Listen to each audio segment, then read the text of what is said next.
अध्यक्ष महोदय,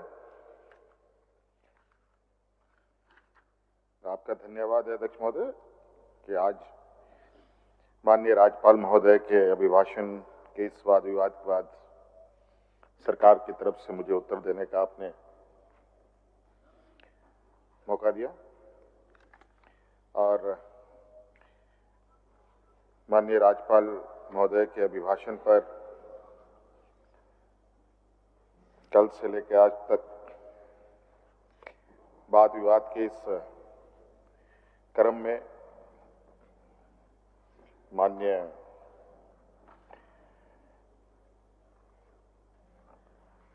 वरिष्ठ हमारे सदन के नेता आदरणीय स्टेफन मरांडी जी ने भी हिस्सा लिया, प्रदीप यादव जी ने भी हिस्सा लिया, उमाकांत रजक जी ने भी हिस्सा लिया और सीपी सिंह साहब ने भी हिस्सा लिया, नरेश सिंह जी ने भी लिया, जयराम महतो जी ने लिया, उदय शंकर सिंह जी ने लिया, बाबूलाल मरांडी जी ने लिया, राजेश कच्छप जी ने लिया, सत्येंद्र तिवारी जी ने लिया, संजय सिंह यादव जी ने लिया, कोई फोन बजा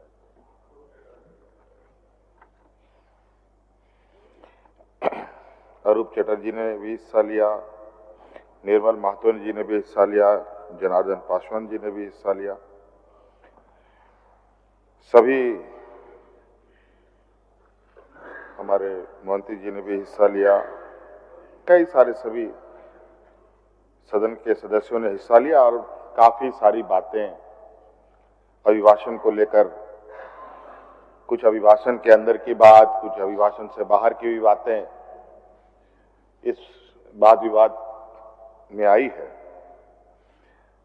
अध्यक्ष महोदय, अभी बहुत लंबा सत्र भी चलना है और आज मैं इस उत्तर में कोशिश करूंगा कि बहुत संक्षिप्त में बातों को रखूं, क्योंकि इस बार लगभग राज्यपाल जी ने अब तक के अपने अभिभाषण में सबसे अधिक अभिभाषण सदन के समक्ष रखा। इससे स्पष्ट है कि अध्यक्ष महोदय सरकार की मंशा, सरकार की सोच, सरकार की आने वाला समय की दिशा और इससे पहले हुए सरकार के द्वारा राज्य के चहुमुखी विकास की नींव किस तरीके से रखी गई है। और स्वाभाविक है अध्यक्ष महोदय, कार्य बड़े होंगे, अधिक होंगे तो अधिक बातें रखी जाएंगी और लगभग सभी बातें आई, लेकिन हमारे विपक्ष के लोग अपने आचरण के अनुरूप सत्ता पक्ष को जितना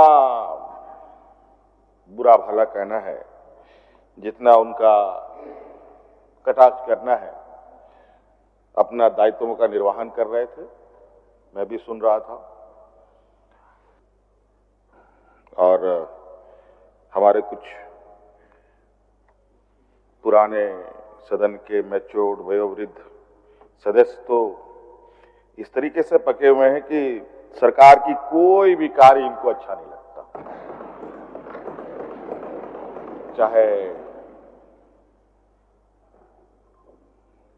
सामाजिक सुरक्षा के संदर्भ में सरकार के द्वारा की जा रही कार्य हो, चाहे शिक्षा के क्षेत्र में हो, चाहे स्वास्थ्य के क्षेत्र में हो, चाहे किसानों के लिए, मजदूरों के लिए, कोई भी काम इनको अच्छा नहीं लगता।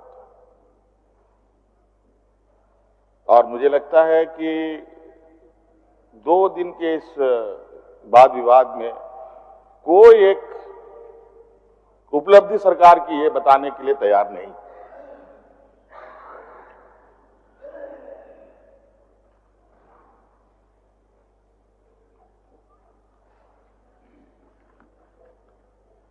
राज्य अलग होने के बाद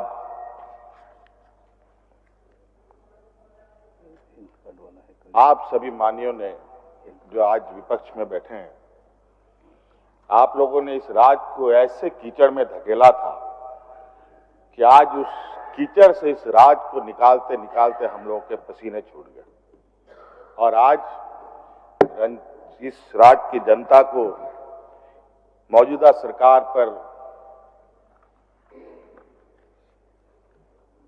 चाहे वो किसी भी वर्ग का हो, उम्मीद ही नहीं बल्कि विश्वास है और इसी विश्वास और उम्मीद के बदौलत आज फिर से हमें इस राज्य की सत्ता हमारे हाथों में दिया है। नहीं तो अध्यक्ष महोदय, ये जो हमारे विपक्ष के समूह है, ये इतने बाचाल किस्म के समूह है कि अपने बातों से, अपने लक्ष्यदार वचनों से सीधे सरल गरीब गुरबा और आदिवासी दलितों की तो बात ही छोड़े, जो निरीह कमजोर है, उनके सामने एक ऐसा पर्दा खड़ा करते हैं कि आपको दिखाई नहीं देगा कि पर्दे के पीछे कितना बड़ा घालमेल चलता है। लेकिन उनमें से कुछ लोग हैं जो इनको बड़ी मजबूती से पकड़ भी लेते हैं। जब उसमें वे फंसते हैं तब इनको बहुत तकलीफ होती है। अध्यक्ष महोदय, हमारी सरकार जात धर्म से ऊपर उठकर इस राज्य के हर वर्ग, हर समाज के वर्गों को एक नजर से और एक समान अधिकार उन तक पहुंचाने का हम लोगों का संकल्प है। अध्यक्ष महोदय, आज हमारे कोई ऐसे योजना नहीं है जो योजना किसी जाति धर्म को बांटता हो। हाँ, ये जरूर है जो कमजोर है उसको थोड़ा प्राथमिकता जरूर सरकार देने का प्रयास करती है। और ये बात आप भी मानेंगे अध्यक्ष महोदय कि घर में भी जो कमजोर बच्चा होता है उस पर माता पिता विशेष ध्यान देते हैं। तो अध्यक्ष महोदय, ये राज्य का जो सामाजिक ताना बना है, यहाँ के आदिवासी दलित पिछड़े लोग संविधान में अधिकार होने के बावजूद भी आज हाशिए पे ही खड़े हैं। आज उन्हीं का प्रतिनिधित्व हम सब लोग कर रहे हैं अध्यक्ष महोदय। और विगत सरकार के कार्यकाल में कई चुनौतियों के साथ, मुझे पता है अब ये लोग षड्यंत्र रचेंगे, अब यहां से उठने की तैयारी कर रहे होंगे, इधर उधर मैसेज पास करने का प्रयास हो रहा है, लेकिन हम कोशिश करेंगे कि आप ना जाएं। मैं कोशिश करूंगा कि मैं आपको इतना परेशान ना करूं कि आप लोग पिछले का दरवाजा देखने का मौका मिले।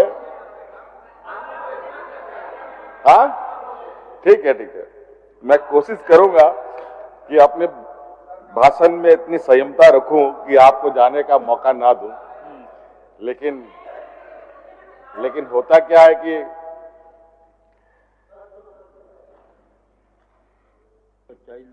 जब सच्चाई सामने आने लगती है तो उसमें बड़ी कठिनाई होती है उसको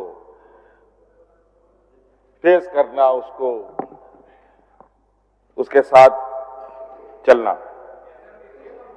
अध्यक्ष महोदय,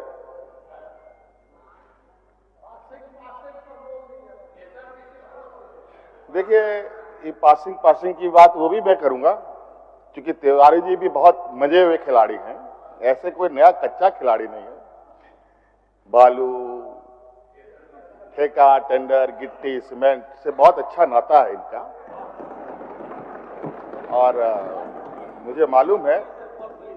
और जहां तक चुनौती देने की बात है तो मुझे ऐसा नहीं लगता है कि कोई ऐसा कार्यालय आदेश है, कहीं यदा कदा कुछ चीजें हुई हो तो मुझे नहीं लगता, लेकिन कोई ऐसा आदेश आपके पास हो कि सरकार ने कोई ऐसी आदेश निकाली है, तो निश्चित रूप से मैं आपको सदन में आश्वस्त करता हूं, जिसने भी आदेश निकाला है उसके ऊपर आपके सामने कार्रवाई करके उसको याद करें। अध्यक्ष महोदय, ऐसा कोई कार्यालय आदेश नहीं है। अपवादवश कहीं कुछ चीजें आई हो तो जरूर ये निंदनीय विषय है, और इस पर सरकार आपकी हर बात, सदन में जितने भी हमारे माननीय सदस्यों ने बातें रखी है, उन सभी बातों को हम लोगों ने बहुत गंभीरता से लिया है, और माननीय तिवारी जी के इस आरोप को भी हमने गंभीरता से लिया है। और निश्चित रूप से इस विषय पर अगर ऐसी घटनाएं हो रही हैं, अगर लोग इसको एक अपना पर्दे के पीछे कोई मॉडल बनाने की भी कोशिश कर रहा है, तो ये हम नहीं होने देंगे। अध्यक्ष महोदय, ये देश का पहला राज्य है अध्यक्ष महोदय, जहां इस राज्य की जनता के लिए हम लोगों ने एयर एम्बुलेंस की व्यवस्थाएं की है। कोई देश में नहीं है। और आज हम सदन को बताते हुए मुझे खुशी हो रही है कि वो एयर एम्बुलेंस का लाभ आज एक दो लोग नहीं, लाखों लोगों ने लिया। जहां 10 लाख लोगों को चेन्नई जाने में एयर एम्बुलेंस की आवश्यकता पड़ती थी, मात्र 3-4 लाख रुपए में ये चेन्नई तक पहुंचते हैं। अध्यक्ष महोदय, कई ऐसे घटनाएं थी, अगर एयर एम्बुलेंस ना होता तो वो मरीज वहीं खत्म हो चुका होता। अध्यक्ष महोदय, ये बड़ाई नहीं कर रहा हूं, और ये हम समय के साथ और कितनी चीजों को बेहतर करने का प्रयास करें, इसको लेकर आज हम लगातार इस हर सरकार के हर क्षेत्र पर हमारी नजर है। स्वास्थ्य की बात कहें अध्यक्ष महोदय, रिम्स को लेकर आए दिन अखबारों में चीजें छपती है, आए दिन सरकार को लेकर कुछ हमारे अखबार वाले पत्रकार मित्र लोग भी सरकार को चूटी काटने से बाज नहीं आते हैं। वास्तविक क्या है नहीं है उस विषय पर ना जाकर के बहुत सरकार की छवि को अपने तरीके से गढ़ने का प्रयास करते हैं। अध्यक्ष महोदय, जहां 1000-1500 लोगों का चिकित्सा करने की क्षमता है, वहां 5000 मरीज पहुंच जाए तो क्या स्थिति है हॉस्पिटल की हो सकती है, आप अंदाजा लगा सकते हैं अध्यक्ष महोदय।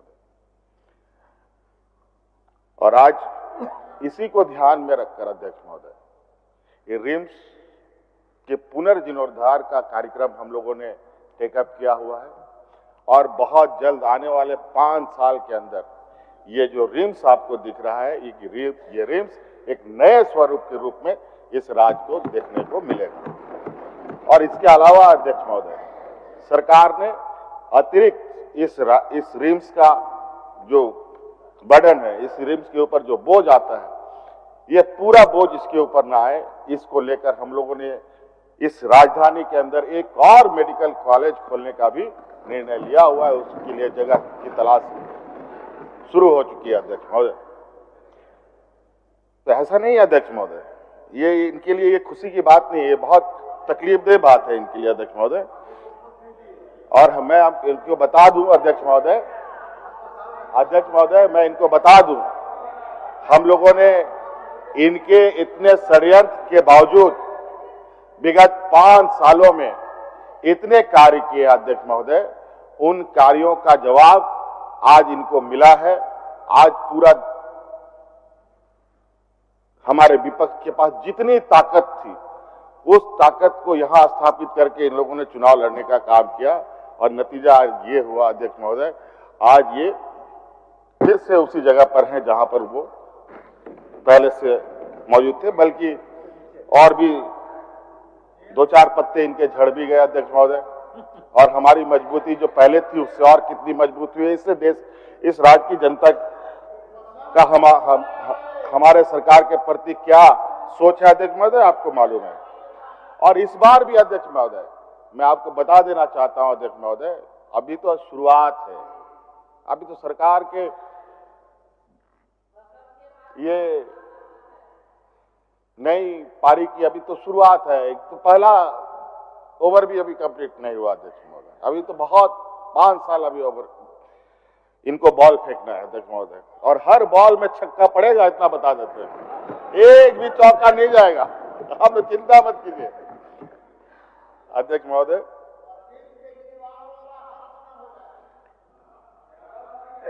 देखिए, आप लोग समझिए आप लोग का क्या हाल हो गया है।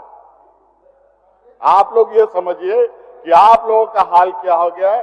अगली बार ये ना आप लोग समझिए कि आप लोग अगली बार क्या आप लोगों की हालत होगी। ये लोग सरकार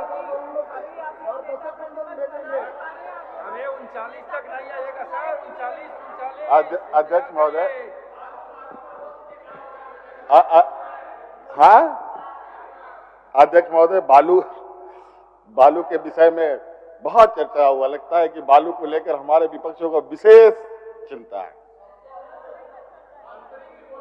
और अध्यक्ष महोदय, मैंने तो कहा कि हमारे माननीय सदस्य उधर बैठे हैं, लगभग इसमें अधिकतम माननीय सदस्य ऐसे हैं जो ईटा बालू गिट्टी से सीधा ताल्लुकात रखते हैं अध्यक्ष महोदय, इसलिए उनको ज्यादा चिंता है। जबकि गरीबों को हमने तो ये भी पूछा, शायद जो मुझे याद आ रहा है, माननीय मंत्री जी ने पूछा कि किसी गरीब के का कोई कंप्लेन आपके पास है तो हमें बताएं, उसकी हम जरूर उसकी कमियों को दूर करेंगे। ये भी पूछा गया था, लेकिन कोई नहीं बता पाया। अध्यक्ष महोदय, इस तरीके का जो आरोप है, जो निराधार आरोप है, इन सब आरोपों का जवाब देना बड़ा कठिन है अध्यक्ष महोदय, बहुत ही कठिन, संभव ही नहीं अध्यक्ष महोदय।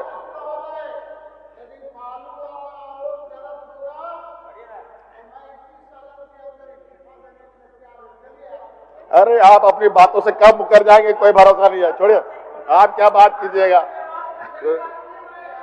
छोड़िए अध्यक्ष महोदय, सीपी बाबू अभी धड़ाधड़ अध्यक्ष महोदय अपार्टमेंट बन रहे हैं, धड़ाधड़ काम चल रहे हैं चारों तरफ अध्यक्ष महोदय।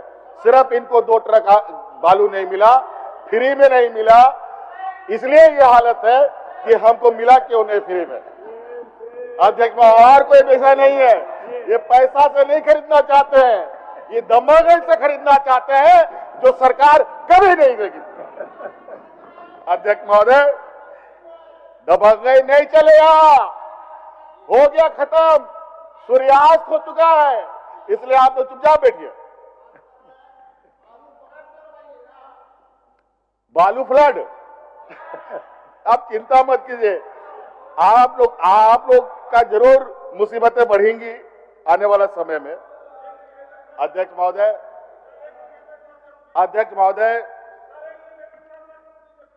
हमारे माननीय विपक्ष के लोग हमारे कार्य योजना को लेकर कई सवाल, सदन नेता का भाषण हो रहा है, महिला सम्मान योजना हो और भी कार्य योजना हो अध्यक्ष महोदय, इसमें विशेष रूप से अध्यक्ष महोदय इनके हर सवालों का जवाब अपने आप मिलेगा। मैं बोलना नहीं चाहता। अभी सवाल पूछते हैं कि जेपीएससी का सदस्य नियुक्त नहीं हुआ, हमने तो नहीं कहा कि हमने नियुक्त कर दिया, अखबार में पढ़ लीजिए, जाके देख लीजिएगा, मैं बोलूंगा भी नहीं। हम लोग बोलने पर विश्वास नहीं करते, हम लोग काम करने पर विश्वास करते हैं, और ऐसा काम करके दिखाएंगे, इस काम की ऊंचाई इतनी होगी कि उस ऊंचाई को पार करना आप लोगों की बस की बात कभी नहीं होगी अध्यक्ष महोदय। मैया योजना को लेकर इनका बड़ा ही तीखा प्रहार रहा सरकार के ऊपर अध्यक्ष महोदय। हम लोगों ने एक ऐसा माइलस्टोन इस राज्य में गाड़ा है अध्यक्ष महोदय, जिसको आज देश के अलग अलग कोने में इसका रिपीटेशन होने की आसाड़ें बड़ी तेजी से दिख रही है। लेकिन हमारे जो चतुर विपक्ष के लोग बैठे हुए हैं भेड़िए के खाल में, ये लोग इतने सातिर हैं। अभी हमारा तो मैंने कहा कि हम लोग को तो सरकार अभी शुरू हुआ है अध्यक्ष महोदय, अभी जो चीज हम लोगों ने किया है करेंगे, आने वाला समय में सरकार अपने संसाधनों के अनुरूप कार्य योजना बनाती है, सही गलत चीजों को जो गलत है उसको सही करने का कोशिश करती है और फिर आगे बढ़ने का कोशिश करती है।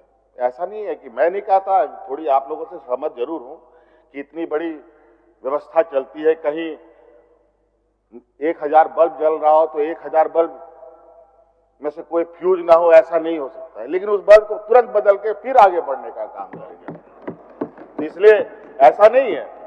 आज मैया योजना को लेकर हम लोग के सरकार बने हुए कितना दिन हुए? सरकार कौन सा महीना में बना? अक्टूबर, नवंबर में बना।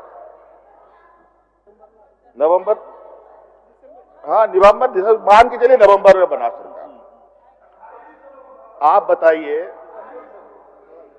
नवंबर में मान के चलिए ना, आप ही बताइए, आपके भारतीय जनता पार्टी की सरकार हरियाणा में कब बनी है? ठीक है, तो अध्यक्ष महोदय सितंबर में बना है। आज तक मैया सम्मान योजना उनको नहीं मिला। महिलाओं को सम्मान के नाम पर कोई नहीं। महाराष्ट्र में बन चुका, वहां कुछ नहीं।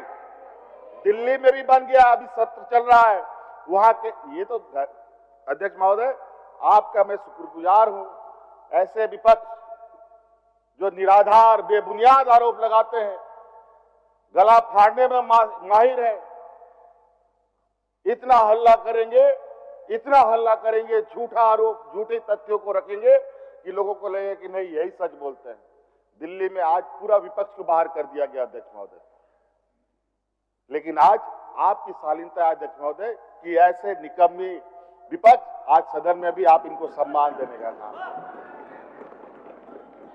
अध्यक्ष महोदय क्या आरोप लगाएंगे? और हम लोग जो कहते हैं वो करके दिखाते हैं। और आज उड़ीसा में देखिए मैया को क्या सम्मान देते हैं, 830 रुपया देते हैं। मध्य प्रदेश में मैया को कितना सम्मान देते हैं, 1100 रुपया देते हैं। असम में कितना देते हैं, जो यहाँ आकर के 6 महीना तक इस सरकार को बदस्त करने का प्रयास किया, वो मुख्यमंत्री मैया को 1200 रुपया सम्मान देने का काम करता है। बताइए, चिंता मत कीजिए, असम भी आने वाला समय में आपका ये सुपड़ा साफ करने का काम होगा अध्यक्ष महोदय। और ये लोग बोलते हैं लोकसभा विधानसभा, लोकसभा है कि विधानसभा, ये इनको समझ में नहीं आता। आप तो कभी ये सत्ता पक्ष में आएंगे ही नहीं। अगर दिल्ली में सरकार रहे तो क्या करेंगे? अध्यक्ष महोदय, केंद्र सरकार देश का माता पिता के रूप में है। सवाल जवाब तो सबसे अधिक उससे होना चाहिए। आज देखिए अध्यक्ष महोदय, ये अखबार का ही एक ये अध्यक्ष महोदय आर्टिकल निकला है, जहां केंद्र सरकार मात्र 650 करोड़ रुपया देता है 17-18 हजार करोड़ रुपए में। बताइए कैसे हम सरकार चलाएं? और अभी महीना साल पूरा होने जा रहा है, 1 महीना भी नहीं बचा, अभी तक पैसा नहीं आया। कैसे सरकार काम करती होगी? प्रधानमंत्री आवास कहां चला गया अध्यक्ष महोदय? जब स्थिति हाथ से निकलने लगती है अध्यक्ष महोदय तो बहुत तकलीफ होती है। आज आपको पता है अध्यक्ष महोदय, हमारे राज्य में खिलाड़ियों का कितना उत्साह और खेल के प्रति लोग नौजवानों का कितना रुझान रहता है। और खेल को लेकर के अध्यक्ष महोदय जानते हैं, भारत सरकार अपना बजट का 30% से अधिक बजट सिर्फ गुजरात को देता है, जहां एक भी मेडल कोई नौजवान नहीं उठाता। और यहां मात्र 20-30 करोड़ रुपए हमें मिलता है अध्यक्ष महोदय। आज देखिए मेडलों की झड़ी लगी रहती है इस राज्य में, लेकिन पैसे के अभाव में, सीमित संसाधन में हमें काम करना पड़ता है। लेकिन उससे चिंता करने की आवश्यकता नहीं है। जब संसाधन बगैर हम इतनी मजबूती के साथ खड़े होने का संकल्प लेते हैं, ये संसाधन अगर हमारे पास है तो हम इसमें भी बहुत काम करने की संकल्प के साथ आगे बढ़ते हैं अध्यक्ष महोदय। बहुत सारी बातें हैं अध्यक्ष महोदय, सरकार के जो लक्ष्य हैं, सरकार के जो उद्देश्य हैं, सरकार ने क्या किया, सरकार ने क्या नहीं किया, कभी शब्दों को अलग अलग तरीके से, अलग अलग शब्दकोश से नए शब्द निकाल करके ऐसे ऐसे शब्दों के साथ ये सरकार को बदनाम करने का प्रयास करते हैं कि जिसका कोई हिसाब नहीं। और तो और अध्यक्ष महोदय, इनको पता है कि इनकी आने वाले समय में क्या हश्र होने वाली है, और आजकल ये ऐसे षड्यंत्र रच रहे हैं। अभी मुझे कुछ कुछ चीजें जो इस भाषण से अलग है, मुझे अचानक याद आया, मैं चाहता हूं कि इस सत्र में उस बात को रखा जाए। शायद आपने भी देखा होगा अध्यक्ष महोदय,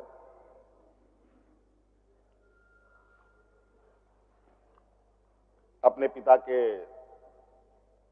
स्वास्थ्य को लेकर मैं अस्पताल में गया था, अस्पताल में था कई दिनों तक, तो थोड़ा मुझे भी सर्दी खांसी हो गई थी, तो मैं मास्क लगा के घूम रहा था। कल भी एक अस्पताल गया, हमारे राज्यसभा सांसद दुर्घटना में उनको चोट आई, तो हमने मास्क लगा के रखा। तुरंत लोगों ने ये रूमर उठाया कि मुख्यमंत्री को लंग्स में प्रॉब्लम आ गया है, मुझे कैंसर हो गया है, तरह तरह के। कुछ लोगों ने ये भी रूमर उड़ाया है कि सरकार कोई काम नहीं करेगी, अभी सरकार काम करने की इच्छा में नहीं है, सरकार 2 साल के बाद काम करेगी। आखिर ये बात करता कौन है अध्यक्ष महोदय? ये इस तरीके के रूमर्स बनाते कौन है कि मुख्यमंत्री बीमार है, अब चल नहीं सकता, उठ नहीं सकता। ये कहीं ना कहीं ये षड्यंत्रकारी जो जमात है अध्यक्ष महोदय, यहां तो दिल्ली में तो उनको निष्कासित कर दिया गया सत्र भर के लिए, ये तो खुद ही से निष्कासित हो गए अध्यक्ष महोदय, देख लीजिए अभी इनका यही हाल होगा। इसलिए अध्यक्ष महोदय, मैं सत्ता पक्ष तो हमारी पूरा परिवार हम लोग साथ में है, यहां अपनी बातों को रखने का कोई मतलब नहीं है अध्यक्ष महोदय, बहुत अधिक। मैं समझता हूं अध्यक्ष महोदय, इन्हीं बातों के साथ मैं अपनी बातों को समाप्त करना चाहूंगा। और अध्यक्ष महोदय, ये मैंने कुछ पॉइंट्स बनाए थे अच्छे खासे लिखने के लिए, मैं समझता हूं कि मैं आपको सुपुर्द कर दूं और इसे पढ़ा हुआ समझा जाए। इन्हीं बातों के साथ बहुत बहुत धन्यवाद। जोहार।